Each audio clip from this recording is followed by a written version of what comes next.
Alors, Lotus a dévoilé la descendante de la Elise, qui serait électrique. Alors, c'est ça la descendante là?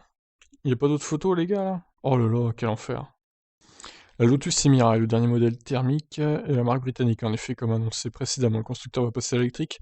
Il s'apprête d'ailleurs à lancer son SUV à pile, type 132, au printemps prochain. Par la suite, Lotus commercialisera un coupé 4 portes type 133 ainsi qu'un crossover plus petit que le premier, type 134. Il faudra attendre jusqu'en 2026 avant de voir apparaître la sportive électrique du fabricant anglais, la type 135. Mais Lotus est tellement impatient de nous la montrer qu'il a publié une esquisse de son profil. Ok, on apprend qu'elle ne sera pas fabriquée en Chine mais à Ethel, en Angleterre, contrairement au type 132, 133 et 134. Cette voiture de sport a une batterie signée British Volt. L'expert en cellule a pour mission de concevoir des batteries plus légères, rapides, à recharger et denses en énergie.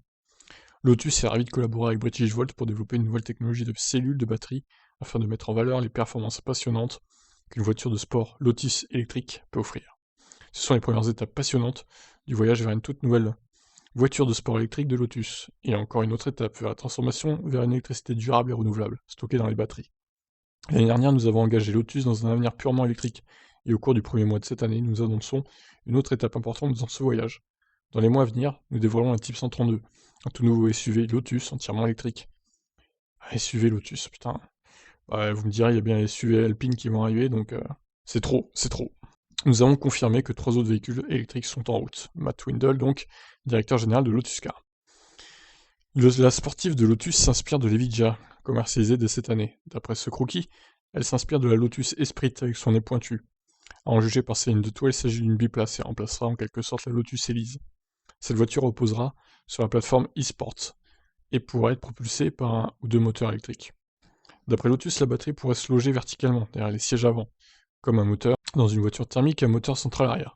Et ses capacités se situeront entre 66,4 et 99,6 kWh pour une autonomie allant de 480 à 724 km. Enfin, la descendante de la Lotus Elise pourrait développer entre 476 et 884 chevaux. Ah bah disons, c'est...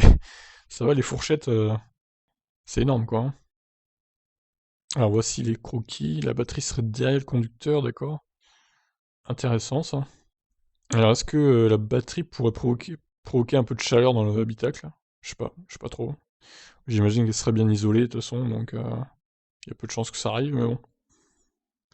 Alors ouais d'accord, il y a exemple 1, exemple 2, exemple 3, d'accord.